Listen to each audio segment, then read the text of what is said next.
예, 어제는 우리나라가 일제 식민 통치를 벗어나서 주권을 되찾은 지 70년이 되는 광복절이었습니다. 예, 광복이라는 말은 빚을 되찾다 하는 말입니다. 예, 그러니까 일제 강점기의 암흑 속에서 우리가 다시 본래의 모습으로 돌아와서 주권을 되찾고 빚을 찾았다, 이런 말이 되는 것입니다. 이 광복이라는 말이 굉장히 성경적인 것 같습니다. 우리나라가 1945년에 다시 독립을 찾고 이제 70년이 지났습니다. 경제력으로 보자면은 당시에 이제 140개의 나라가 이 세상에 있었다고 합니다. 그 중에서 우리나라가 139위의 경제력을 가지고 있었습니다. 꼴찌에서 두 번째 경제력을 가지고 있었고, 1950년에 이제 6.25 사변이 발발하지 않습니까? 그 사변이 끝난 후에는 더 비참해져서 우리나라가 전 세계 140개국 중에서 140등 꼴찌의 경제력을 가지고 있었습니다. 지금은 많이 달라졌습니다. 전 세계 지금 14번째 또는 때로는 15번째, 13번째 그 정도의 경제 규모를 가지고 있습니다. 어떤 사람들은 이렇게 얘기합니다. 고조선 이후로 최대의 국력을 가진 때가 지금이 아닌가, 이렇게 얘기합니다. 식민지 중에서, 식민을 경험했던 나라 중에서 식민지를 벗어나서 선진화를 이룬 나라는 대한민국밖에 없습니다. 그리고 원조를 받았던 나라 중에서 원조를 하는 국가로 된 나라도 우리가 잘 알고 있듯이 대한민국밖에 없습니다.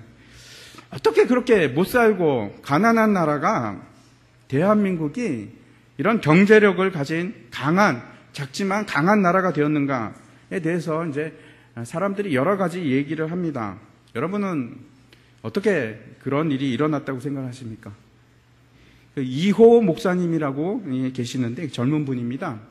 그분의 주장을 잠깐 제가 오늘 소개해 드리려고 합니다. 그분의 주장은 대한민국의 건국 초기부에서 그 답을 찾을 수 있다고 그렇게 얘기합니다. 우리나라는 참 이상합니다. 삼국시대 이후로 통일국가를 이룰 때부터 계속해서 종교를 통해서 나라를 세워갑니다. 종교가 그 건국 이념이 됩니다. 신라와 고려는 불교가 통치 이념이 됩니다. 그래서 항상 모든 것이 불교가 불교 사상이 전반의 사회와 그 정치를 다 어우르게 됩니다.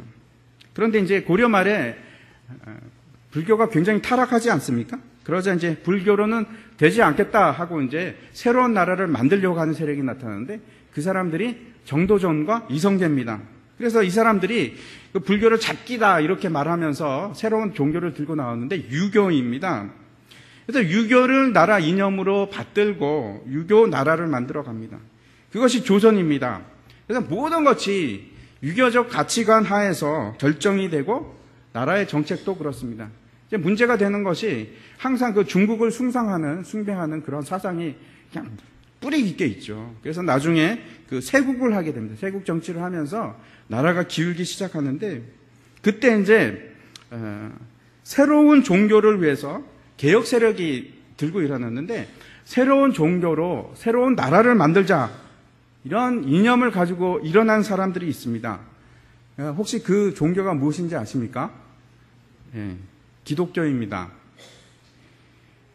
대한민국 건국의 기초를 세웠던 거의 대부분의 사람들이 기독교인들이었습니다. 그 핵심을 이룬 사람이 이승만 박사입니다. 이승만 박사는 호불호가 아주 극명하게 지금 나뉘는 것 같습니다. 그분이 잘한 것도 있고 굉장히 잘못한 실수한 정책들도 많이 있습니다. 저는 역사학자가 아니라서 이렇다 저렇다 평가를 할 수가 없습니다. 그 말년에 많은 실수를 했는데 특별히 이제 그 나라가 측근들에 의해서 좌지우지하면서 부패가 아주 심각해지지 않았습니까? 그래서 4.19 혁명이 일어나는데 그러나 대통령이 세운 기초는 우리가 다시 한번 주목해 볼 만한 그런 사건입니다. 그래서 오늘 제가 이승만 박사에 대해서 제가 좀 말씀을 드리려고 합니다. 이 이승만 박사가 왕족 출신입니다. 양녕대군의 16대 손인가 그렇습니다. 황해도에서 1875년에 출생을 하는데, 이 사람이 아펜셀러가 세웠던 배제학당으로 가게 됩니다. 그 간 이유가 젊은 이승만이 생각하기를 나라가 이렇게 기울어지는데 우리는 서양 문물을 배워야겠다. 그러려면 영어를 먼저 배워야겠다. 영어를 통해서 세상의 모든 문물을 습득해야겠다. 이렇게 생각하고 이제 배제학당에 입학을 합니다. 19살입니다, 그때. 근데 가서 처음 영어를 배우기 시작하는데 6개월이 지나자 배제학당에서 영어 선생이 됩니다. 아마 상당히 머리가 좋았던 것 같습니다. 그래서 6개월 만에 선생이 될 정도로 유창하게 영어를 하기 시작합니다. 그 나중에 이승만 박사가 이제 조지 워싱턴으로 미국으로 유학을 갑니다. 조지 워싱턴 대학에서 학사 학위를 하고, 그 다음에 하버드에서 석사 학위를 합니다. 그리고 이제 프린스턴 대학교, 다 모두 명문 중에 명문입니다. 프린스턴 대학교에서 박사를 하는데, 그 돈이 없어서 아르바이트를 하면서 그렇게 공부를 했습니다. 그런데 참 놀라운데, 기록적으로 아주 짧은 시간에 석박사를 다 마칩니다. 학사부터 시작해서. 처음에 이제 미국 유학을 간 때가 1906년입니다. 1906년에 가서 1910년에 박사를 마칩니다. 그러니까 학사, 석사, 박사를 5년 만에 끝난 겁니다. 지금도 아마 그 기록이 깨지지 않을 정도라고 합니다. 천재입니다. 이분이 천재인 것 같습니다. 아무튼 그가 이제 배제학당에서 공부를 하고, 지금으로 말하면 이제 고등학교를 졸업하는 거죠. 졸업할 때 졸업식에서 영어로 연설을 합니다. 영어로 연설을 하는데 그 발음 때문에, 유창한 영어 때문에 사람들이 깜짝 놀랐다고 합니다. 다 나자빠질 정도로 영어를 유창하게 했다고 합니다. 이승만이 배제학당을 다니면서 이런 생각을 합니다. 나라를 바로 세우려면 민주주의하고 그 다음에 기독교가 필요하다, 이런 생각을 하게 됩니다. 왜냐하면 당시에 모든 힘을 쓰는 강대국들이 기독교 국가였고 또 민주주의를 바탕으로 하는 나라였습니다. 기독교 국가라는 것은 이제 대부분의 사람들이 기독교를 믿는 사람들이었다는 겁니다. 하지만 신기하게도 자신이 기독교를 받아들이지는 않았습니다. 어느 날 집에 와서 그 어머니한테 이런 말을 했다고 합니다. 선교사들은 다 악랄한 사기꾼들입니다. 자신들도 믿지 않는 허무맹랑한 성경을 가지고 와서 믿으라고 합니다. 자신들도 안 믿으면서 2000년 전에 죽은 예수를 나보고 믿으라고 합니다. 기독교를 가지고 우리를 삼키려고 하는 제국주의 앞잡이들이 분명합니다. 이런 말을 했습니다. 그러니까 기독교가 필요하다 하는 것은 분명히 알고 있었지만 자기가 받아들이지는 않습니다. 그 배제학당을 다닐 때 서재필로부터 이제 굉장한 영향을 많이 받습니다. 그리고 졸업하고 나서 계몽운동을 시작하는데 협성회보라는 그 주간지입니다. 그것을 우리나라 최초의 주간지라고 하는데 그것을 발행하면서 주필이 됩니다. 당시 이제 협성회나 아니면은 독립협회나 주장했던 것이 입헌군주제입니다. 왕은 있지만 정치는 하는 것이 아니고 정치는 백성들이 하겠다. 그렇게 이제 주장을 하죠.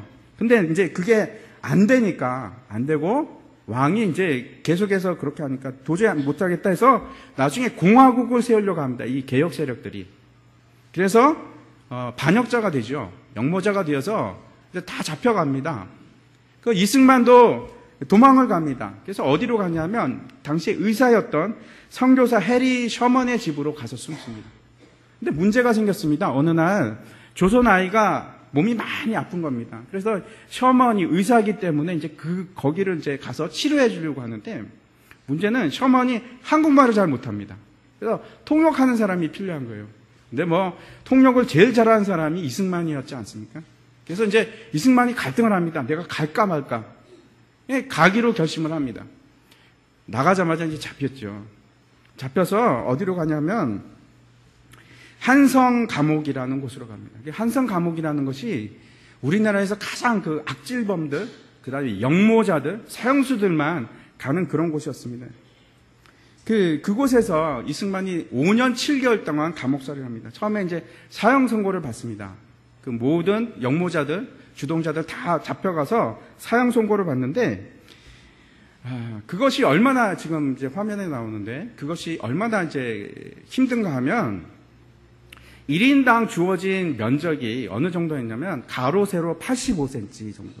그러니까, 1m도 채 안 되는 공간을 내가 차지하는 겁니다. 그러니까 거기서 자려고 하면 누워서 잘 수도 없을 정도로 그런 감옥입니다.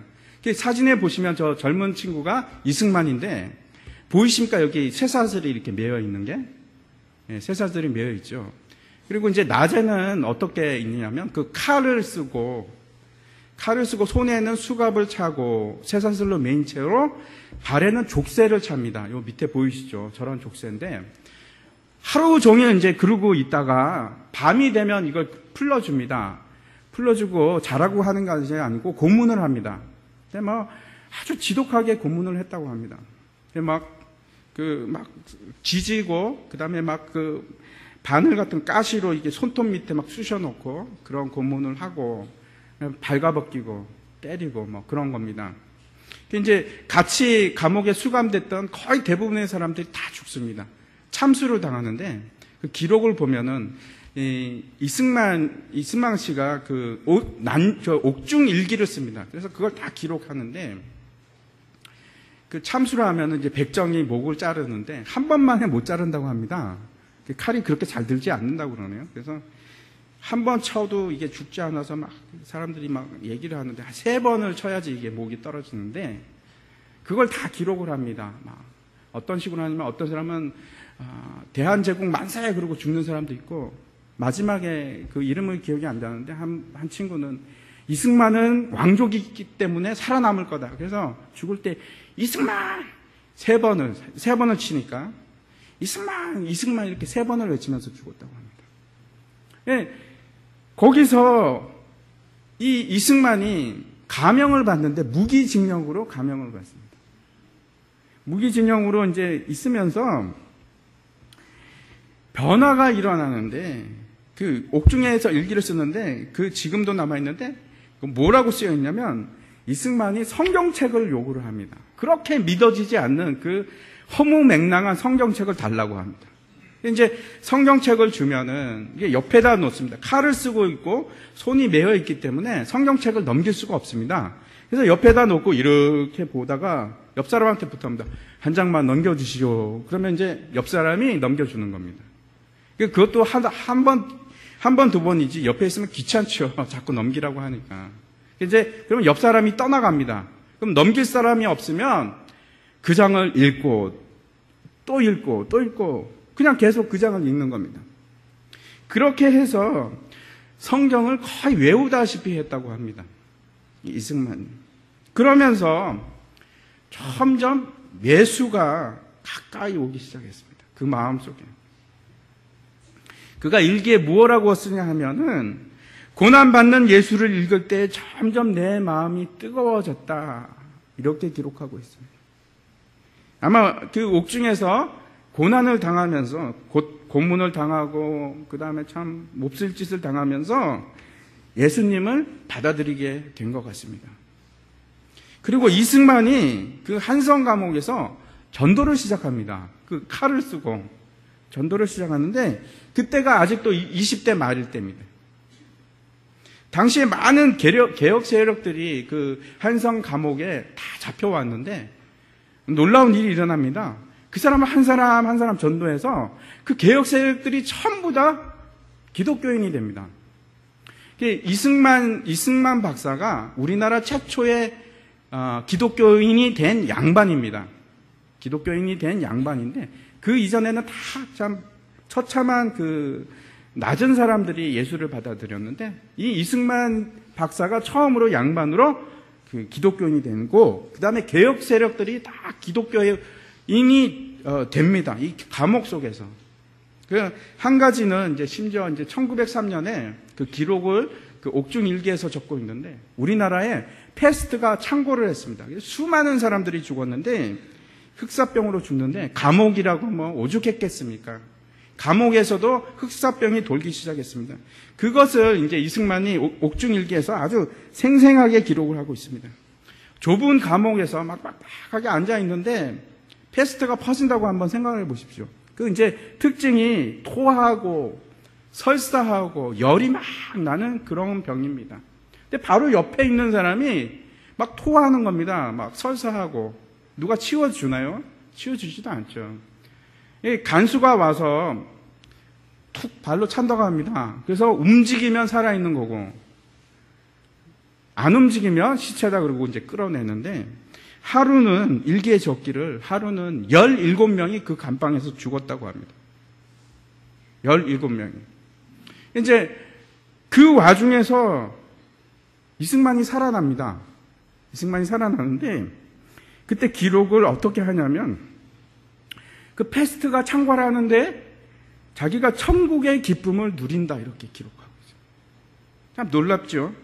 그 왜 그러냐 하면 패스트가 막 들어와서 사람들이 죽는데 죽음을 앞둔 사람들한테 전도를 하는 겁니다. 그리고 이루 말할 수 없는 그 은혜를 누리면서 기뻐합니다. 참 놀라운 일이 생기는 겁니다. 그 일들이 이제 일기에 기록되어 있습니다. 그가 5년 7개월 동안에 감옥에 있는데 5년 7개월 후에 풀려납니다. 왜냐하면 그때 이제 고종이 지금 이제 그 일본 세력 때문에 이제 외교를 해야 되는데 미국에다가 특사를 보내야 되는데 우리 땅에서 이 조선 땅에서 누가 통역을 제일 잘하느냐 그랬더니 사람들이 이승만입니다 이렇게 얘기를 하는 겁니다. 그래서 풀려납니다. 한산 감옥에서. 그리고 나서 이제 미국으로 갔다가 하와이에서 계속 독립운동을 하다가 결국 해방이 되어서 이제 돌아와서 대통령이 되지 않습니까? 그 옆에 있는 사람들이 이승만을 평가할 때 뭐라고 하냐면 그를 투사라고 합니다. 아주 대단한 집념의 소유자다 이렇게 얘기하고 있습니다. 그가 옥중에서 참여하면서 기도를 했는데 당시에 그 기독교인은 아주 극소수였습니다. 2% 미만의 그러한 기독교인들이 되어 있었는데 어떤 기도를 하는가 하면 뭐라고 하냐면 하나님 이 땅에 100만 성도를 주십시오. 이렇게 기도를 합니다. 이승만 대통령이 그가 마지막으로 퇴임할 때 우리나라의 기독교 인구가 얼마였냐면 120만 명이 됩니다. 이승만 박사의 꿈은 우리나라를 기독교 위에 기초한 위에 나라를 세우는 것이었습니다. 우리나라 독립운동을 한 주축 세력이 기독교인들이었고 이승만 대통령이 이 나라의 복음을 위해서 굉장히 많은 일들을 합니다. 이런 일도 합니다. 백성들이 한 번은 목사를 만나게 하겠다. 그래서 제일 먼저 만든 제도가 군종제도입니다. 군목제도입니다. 당시에는 뭐 스님이나 신부들은 군종이 되지 않고 목사만 군종이 될 수 있었습니다. 그래서 막 그 군인들한테 전도를 하게 되고 그래서 제가 기록을 퍼센테이지를 봤는데 급격하게 올라갑니다. 우리나라의 그 기독교 인구가. 그리고 학교에는 교목을 두고 병원에는 원목을 두고 경찰서에는 경목을 두고 교도소에도 목사를 두고 그래서 교화를 얘기하면서 모든 곳에 복음을 전할 수 있는 통로를 막 만들어 둡니다. 그리고 이제 계속해서 모든 것을 친기독교 정책을 계속 핍니다. 이승만 대통령의 치적 중에 하나가 토지개혁인데 이 토지개혁도 기독교 사상을 배경으로 해서 토지개혁을 합니다. 아마 그때 토지개혁을 하지 않았으면 우리나라가 아마 공산화되었을 겁니다. 남노당 세력들이 굉장히 큰 힘을 발휘하고 있었는데 토지개혁을 하는 바람에 그 세력이 줄어들게 되었습니다. 1948년 5월 31일 날 재헌국회가 열리고 이승만 박사가 국회의장이 됩니다. 한번 보여주시기 바랍니다. 그때 이제 처음 개회를 하면서 이승만 박사가 이렇게 말을 합니다. 제가 한번 읽겠습니다. 대한민국 독립민주국 제1차 회의를 여기서 열게 된 것을 우리가 하나님께 감사해야 할 것입니다. 종교, 사상, 무엇을 가지고 있든지 누구나 오늘을 당한 사람의 힘만으로 된 것이라고 우리는 자랑할 수 없을 것입니다. 그러므로 하나님께 기도드리지 않을 수 없습니다. 동의하십니까? 이렇게 얘기를 합니다. 그랬더니 의원들이 동의하고 제청을 합니다. 우리가 다 성심으로 일어나서 하나님께 감사를 드릴 터인데 이운영 의원 간단한 말씀으로 기도를 올려주시기 바랍니다. 한번 다음 장에 보면 이분이 윤영 의원인데 감리교 목사님이셨습니다. 그래서 이제 이운영 의원이 나올 때 모든 의원들이 서서 이제 기립 박수를 칩니다. 그리고 이운영 의원이 기도를 이렇게 합니다. 우리에게 독립을 주신 하나님, 우주와 만물을 창조하시고 인간의 역사를 섭리하시는 하나님, 이 민족을 돌아보시고 이 땅에 복을 내리셔서 감사에 넘치는 오늘이 있게 하심을 진심으로 감사합니다. 라고 시작을 해서 쭉 기도를 하는 것이 우리나라 국회의 최초의 모습이었습니다. 그러니까 우리나라 국회는 기도로 시작을 했습니다. 이승만은 그해 7월 24일 날 대통령에 취임하면서 성경에 손을 얹고 맹세를 합니다. 제가 알기로는 성경에 손을 얹고 맹세하는 나라는 대통령이 미국밖에 없습니다. 그런데 유일하게 한국 대통령이 성경에 손을 얹고 맹세를 합니다. 지금은 그렇지 않습니다. 지금은 이제 그 헌법책 위에다가 손을 얹고 맹세를 하는데, 그리고 뭐라고 하냐면 오늘 대통령 선서하는 이 자리에서 하나님과 동포 앞에서 나의 직책을 다하기로 한층 더 결심하며 맹세합니다. 이렇게 하나님 앞에 맹세하고 대통령직을 시작합니다. 같은 1948년에 11월 연설에서 이렇게 얘기합니다. 지금 우리나라를 새로이 건설하는 데 있어서 튼튼한 반석 위에다 세우려는 것입니다. 오늘 여러분이 예물로 주신 이 성경 말씀을 토대로 해서 세우려는 것입니다. 부디 여러분께서도 하나님의 말씀으로 반석 삼아 의로운 나라를 세우기 위해 매진합시다. 이렇게 연설을 합니다. 제가 이렇게 말씀드리는 것은 우리나라는 사람들이 좋아하든 싫어하든 그거하고 상관없이 그 기초가 기독교를 기초로 해서 세워졌습니다. 그 기독교 사상이 우리 사회 전반의 문화와 모든 영역에 영향을 미칩니다. 그리고 기독교가 틀림없이 우리나라 발전에 지대한 공헌을 하게 됩니다. 많은 사람들이 모든 처음에 그 엘리트들이 기독교 교육 기관을 통해서 인재가 양성되고, 이 이승만 박사가 그전에는 유학을 가는 일이 거의 몇 명 안 되었는데 2만 명을 보냅니다, 미국으로.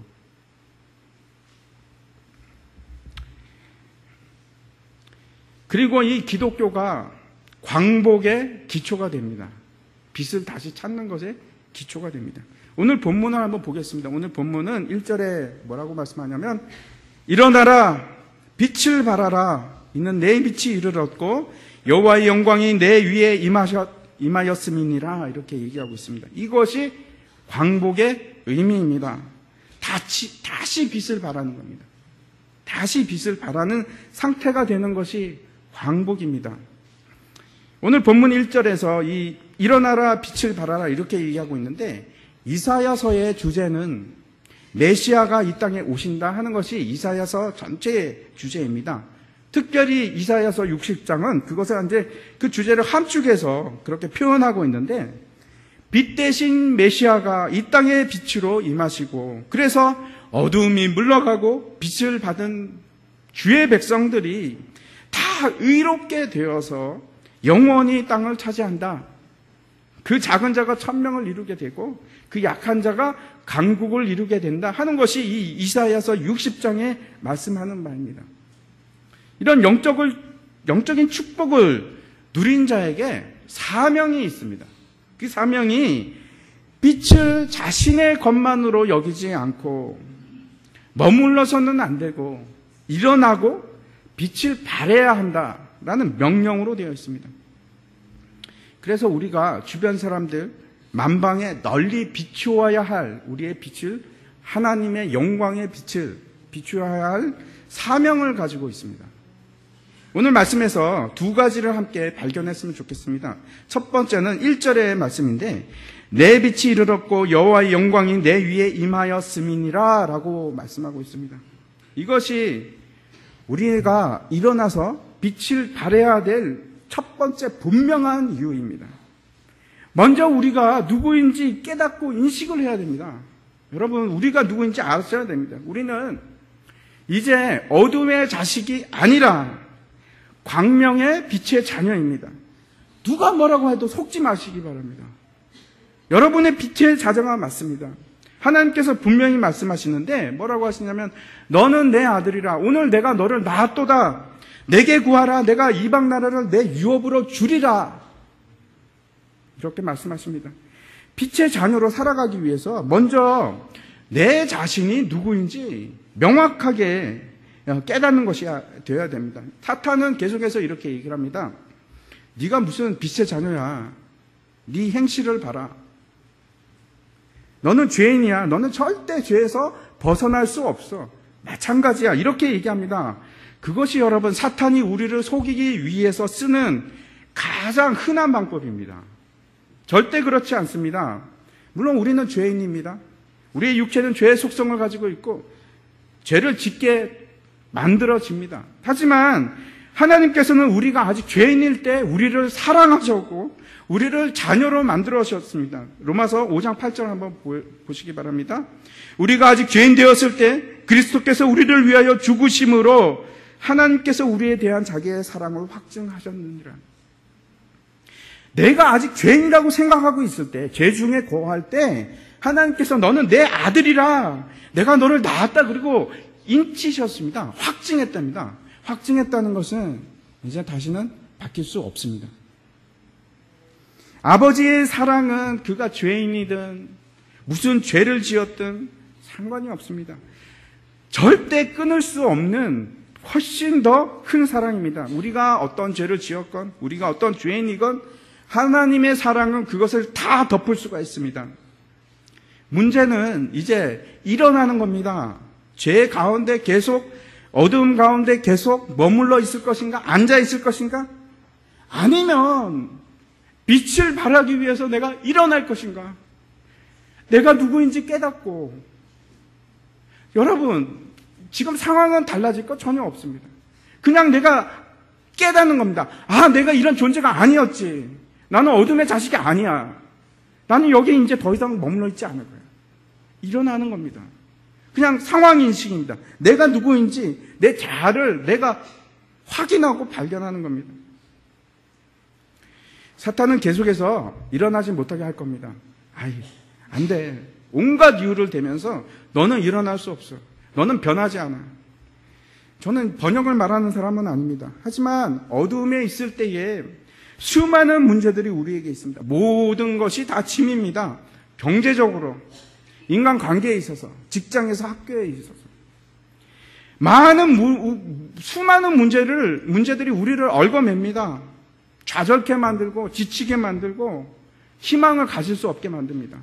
그런데 일어나서, 여러분 참 놀라운 진리가 여기 있는데, 내 자신이 누군지 깨닫는 순간, 내 속에 거하는 자가 누구인지 깨닫는 순간, 여러분 모든 것이 달라집니다.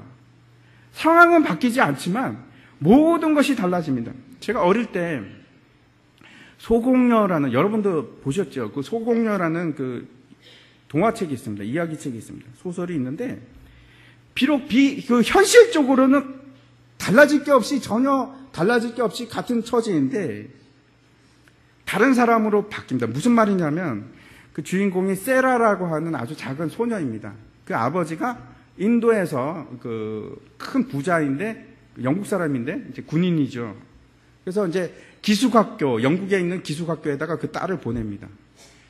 그때는 소공녀죠. 누구든지 다 굽신굽신하면서 그 딸에게 잘해줍니다. 근데 전혀 달라질 게 없습니다. 세라는 달라질 게 없는데 인도에서 연락이 옵니다. 아버지가 죽었다는 겁니다. 그러니까 모든 상황이 다 바뀝니다. 자기 자신은 바뀐 게 아무것도 없는데 그냥 하루아침에 그 기숙학교에 하녀가 되고 맙니다. 그리고 또 반전이 일어나죠. 나중에 그 아빠의 친구가 자기를 찾게 됩니다. 지금 상황에서는 전혀 바뀌지 않는데 단지 아버지가 있고 없고 간에 따라서 위치가 막 극과 극을 달립니다. 다시 소공녀가 되죠. 우리도 마찬가지입니다. 경제적인 것만 해도 그렇습니다. 내가 현재 돈이 없다고 해도 나한테 부유한 아버지가 있다면 내가 걱정할 게 전혀 없습니다. 근데 사람들이 나한테 부유한 아버지가 있다는 걸 모르는 겁니다. 인식을 못하는 거예요. 전혀 걱정할 필요가 없는데. 내가 나중에 돈이 필요하면 아버지 돈 좀 주세요. 그러면 부유한 아버지가 주지 않겠습니까? 결정적인 것은 내가 돈으로부터 자유하게 되는 그 사실이 중요합니다. 내가 빛의 자녀가 되는 순간 거기서부터 자유함을 얻습니다. 갑자기 하늘에서부터 돈이 그냥 툭 떨어지는 것은 아닙니다. 그럼에도 불구하고 어떤 자신감이 생기냐면 내 아버지가 만물을 창조하신 창조주 하나님인데 내 이까지 돈 가지고 내가 걱정할 이유가 없어지는 겁니다. 마음가짐이 달라집니다.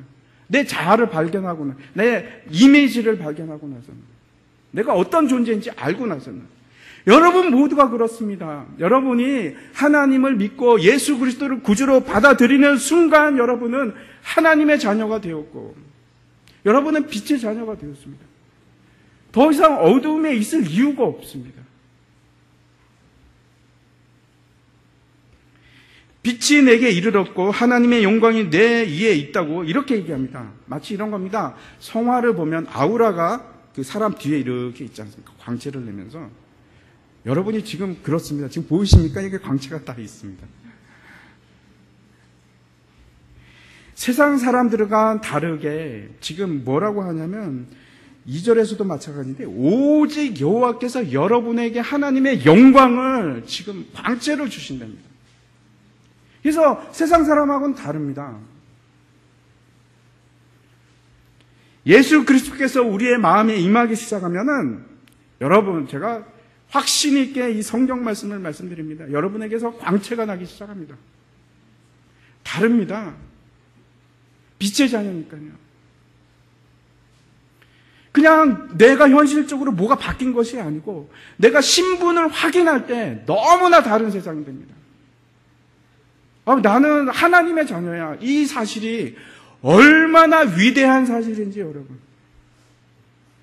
어둠의 자식이 아니고 하나님의 자녀, 하나님의 자녀. 그 거룩하고 크시고 높으신 하나님의 자녀라는 게 분명히 내 속에서 인식될 때 모든 것이 달라집니다. 예수님께서 이 땅에 빛으로 오셨는데 아직도 우리가 어둠 속에 있을 때 빛으로 오셨는데 그 빛을 등경 위에 두라고 얘기하십니다. 그런데 많은 사람들이 빛을 받아가지고 어떻게 하냐면 말 밑에 집어넣고 침상 밑에 집어넣습니다. 말이라는 것은 부와 이익을 얘기합니다. 그러니까 경제적인 것 때문에 예수님을 숨기고 그 다음에 침상이라는 것은 쾌락과 안락함을 얘기합니다. 내가 쾌락과 안락함을 위해서 예수님을 밑에다가 집어넣고 빛을 거기다 숨깁니다. 꺼트려 버립니다. 단지 우리가 해야 할 것은 그 밑을 말로 덮거나 침상 밑에 집어넣는 것이 아니고 등경 위에다가 올리는 거예요. 다시 말씀드려서 일어나면 됩니다. 일어나라 빛을 발하라. 일어나라 하는 것은 쿰이라는 헬라 단어인데 이거 그냥 일어나세요 이런 얘기가 아니고 앉은 자리를 박차고 결심하고 일어나라. 우리가 필요한 것은 그 마음의 결단밖에 없습니다. 다른 거 전혀 필요한 것이 아닙니다. 그냥 일어나라. 내가 깨닫고 그래 이제는 일어나야지. 내가 더 이상 앉아있지 않을 거야. 내가 더 이상 어두움에 머물러 있지 않을 거야 하는 것이 우리의 마음의 결단입니다. 우리가 일어나서 빛을 발해야 될 두 번째 이유가 있는데 2절에 이렇게 얘기합니다. 보라 어둠이 땅을 덮을 것이며 캄캄함이 만민을 가리려니와 오직 여호와께서 내 위에 임하실 것이며 그의 영광이 내 위에 나타나리니. 우리 성경에는 마치 미래처럼 얘기하고 있지만 현재 시제입니다. 이 땅의 그 상태를 얘기하고 있는데 이 땅이 어떤가 하면 모든 인류가 어둠 아래 캄캄한 아래 있다고 얘기합니다.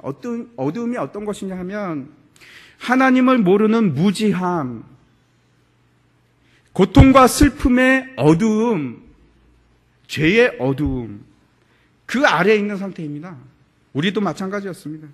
하나님을 없다 하고 죄를 짓고 죄 가운데 거하고 그리고 계속해서 끊이지 않는 슬픔과 고통이 나한테 임하고 그것이 어두움인데 우리가 빛을 발하는 자가 돼서 우리가 일어나야 될 이유가 세상에 그러한 사람들이 아직도 너무나 많이 있기 때문에 그렇습니다.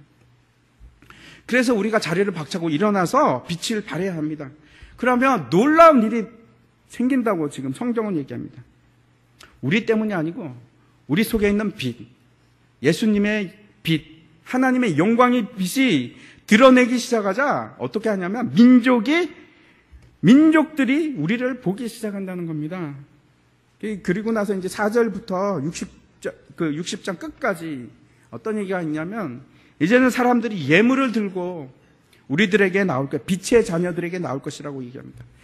이스라엘 백성이 이제 출애굽해서 이제 나옵니다. 나올 때 어떻게 하냐면 애굽 사람들이 금과 은과 보석들을 막 이스라엘 사람들에게 줍니다.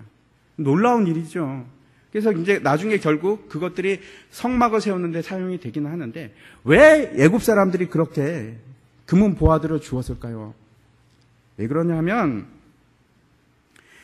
이스라엘 백성이 애굽에서 400년 동안 노역을 하고 종살이 했던 그 삭입니다. 값입니다. 하나님께서 그것을 보상해 주시는 겁니다. 우리도 마찬가지입니다. 우리가 마치 버림을 받은 것 같고 주의 백성들이 계속해서 눈에서 눈물이 흘러내리고 우리가 안타까움 속에서 거했고 힘든 가운데서 거했지만 하나님께서 분명히 이렇게 얘기하십니다. 빛을 발하라. 이제 다시는 그런 일이 있지 않을 것이다. 너에게 그런 일이 일어나지 않을 것이라고 분명히 약속을 합니다. 빛을 바라면 20절부터 22절까지 하나님의 약속을 한 목소리로 우리가 같이 읽었으면 좋겠습니다. 같이 보시기 바랍니다. 읽겠습니다. 시작. 다시는 내 해가 지지 아니하며 내 달이 물러가지 아니할 것은 여호와가 내 영원한 빛이 되고 내 슬픔의 날이 끝날 것임이라. 내 백성이 다 의롭게 되어 영원히 땅을 차지하리니 그들은 내가 심은 가지요 내가 손으로 만든 것으로서 나의 영광을 나타낼 것인지 그 작은 자가 1000명을 이루겠고 그 약한 자가 강국을 이룰 것이라. 때가 되면 나 여호와가 속히 이루리라. 아멘. 한국교회에 많은 아픔들이 있었습니다. 저는 그렇게 생각합니다. 한국교회는 특별히 하나님께서 사랑하신다고 생각을 합니다. 우리에게 너무나 많은 특별한 은혜들을 부어주셨습니다. 그런데 우리 한국교회가 어떠했는지 잠깐 영상을 통해서 보도록 하겠습니다.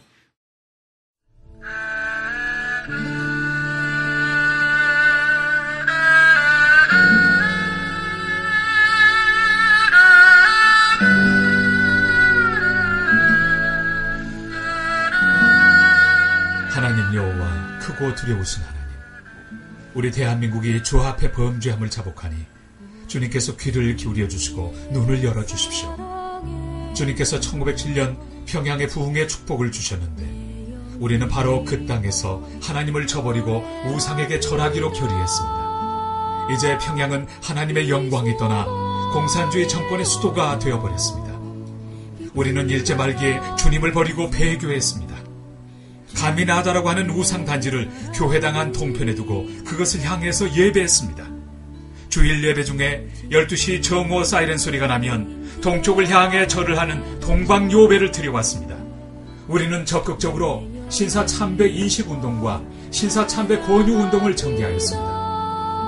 우리 지도자들은 신사참배를 국민 의례일 뿐 종교 제의가 아니라는 일제 해석을 받아들였고 성도들을 기만하여 음란하게 일본 태양신을 섬기게 했습니다. 교회를 유지하기 위해서 어쩔 수 없이 했다고 변명하였을 뿐 진실로 회개하지 못했습니다. 천주교, 성공회, 성결교, 구세군, 감리교 등 모든 교단과 교파들이 신사참배를 결의하거나 교단을 폐쇄시켰습니다. 1938년 9월 9일 장로교 역시 제27회 총회를 열어 신사참배를 결의하고 목사님과 장로님들이 그 즉시 신사에 가서 참배를 드리고 우상을 숭배한 죄를 가슴을 찢으며 회개합니다. 삼위 하나님의 이름으로 세례를 받은 목사님들이 일본 귀신 천조 대신의 이름으로 서울의 한강, 부산의 송도 등에서 신도 침례를 받은 것을 회개합니다. 우리를 대표하는 장로교가 경쟁적으로 부일 협력을 했고 그 성과에 자부심을 가졌던 죄를 회개합니다. 장로교회는 1937년부터 3년간 국방헌금 158만 원, 출병금 17만 2천 원을 거뒀고 모은 장구 기도회 8,953회, 시국 강연회 1,355회, 전승 축하회 604회, 위문 181회를 치렀습니다. 1942년에는 조선 장로호라는 이름이 붙은 해군 함상 전투기 1기와 기관총 7정 구입비 15만 317원 50전을 바치고 미군과 싸워 이겨달라는 신도의식을 거행했습니다. 감리교 역시 1944년 교단 상임위원회 결의로 감리교단호라는 이름을 붙인 애국기 세대값인 21만 원을 헌납했던 것을 회개합니다. 우리는 신사참배 우상을 거부하지는 못할 망정 주기철 목사와 같이 신사참배를 거부하는 목회자들을 파직시키고 사면을 종용했습니다. 신사참배 거부로 옥에 갇혔다가 해방과 함께 졸업한 교인 20여 명이 평양 산정현 교회에 모여 2개월간 교회 재건을 위해 기도한 뒤 1945년 9월 20일 한국교회 재건 기본 원칙을 발표했으나 우리나라 대부분의 교회가 이 원칙을 시행하지 못하였고 통절한 회개와 정화운동을 하지 못하였던 것을 눈물로 회개합니다. 주록 성도들 역시 신사참배를 했던 교회를 향하여 참회의 진실성이 없다는 이유로 각 곳에서 기존 교회에 대한 반발, 정죄를 하였던 허물을 눈물로 회개합니다. 우리는 남북이 대치의 전쟁을 벌이는 6.25 상황에서 교회가 민족 앞에서 분열한 것을 가슴을 치며 회개합니다. 결국 수십 개의 교단으로 나뉘는 교단 분열이 되었던 것을 회개합니다. 한국교회는 1946년 장로교 남부총회에서 1954년 39회 대한예수교 장로회 총회가 그나마 신사참배 결의를 취소하는 성명서를 냈지만 한국교회 전체의 결정이 아니었습니다. 템플턴상 수상자리에서 고 한경진 목사는 자신의 신사참배를 참회했습니다. 저는 하나님 앞에서 여러분 앞에서 죄인이라고 하는 것도 큰 죄를 많이 지었습니다. 신사참배를 하는 사람은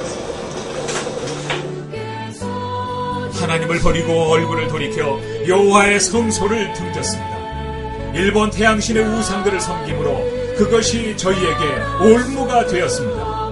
1907년 평양에 불었던 강력한 부흥의 역사가 참된 회개에서 시작된 것을 알고 있습니다. 오 주여 우리를 용서하여 주시옵소서.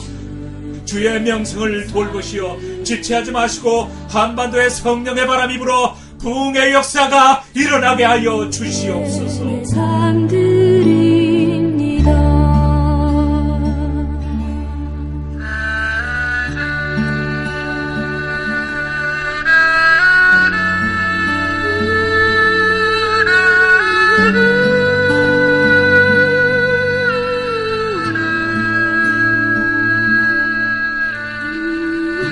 일어나라 빛을 발하라 하는 말씀은 우리가 아직도 일어나지 못하고 빛을 발하지 못하기 때문에 그렇게 말씀하시는 겁니다. 일제시대 때 한국교회가 아주 끔찍한 죄를 범했습니다. 여러분, 교회 안에 신사를 위한 그게 있었습니다. 분향하는 데가 있었습니다. 그리고 아직도 많은 교회들이 거기에 대해서 전혀 잘못을 회개한 적이 없습니다. 70년대 이후에 교회가 번영과 성공의 신을 섬기기 시작했습니다. 그것도 우리가 참여해야 됩니다. 아직도 우리가 어두움에 앉아 있을 때 여러분 우리에게 광복이 필요합니다. 다시 1977년에 얼마나 아름답고 순수한 빛을 발하던 교회들이 이 땅에 많이 있었는지 모릅니다. 모든 교회들이 다 그랬었습니다. 그때 자신들의 죄를 자복하고 참여하는 일이 일어나기 시작했는데 사람들이 교회 앞에 나와서 내가 도둑질했습니다. 그리고 회개하고 내가 간통을 했습니다. 그리고 나와서 그 자기의 죄를 회복하는 일이 있었고 노비 문서를 막 태웁니다. 교회가 그런 곳이었습니다. 그러자 한국 교회를 통해서 당시에 사회가 변하기 시작했는데 여러분, 어마어마한 영향을 그 교회들이 미치기 시작했습니다. 지금 앞에서 제가 말씀드렸던 우리 한국의 대한민국의 기초를 세웠던 그 모든 사람들이 그 교회들의 영향을 받은 사람들입니다.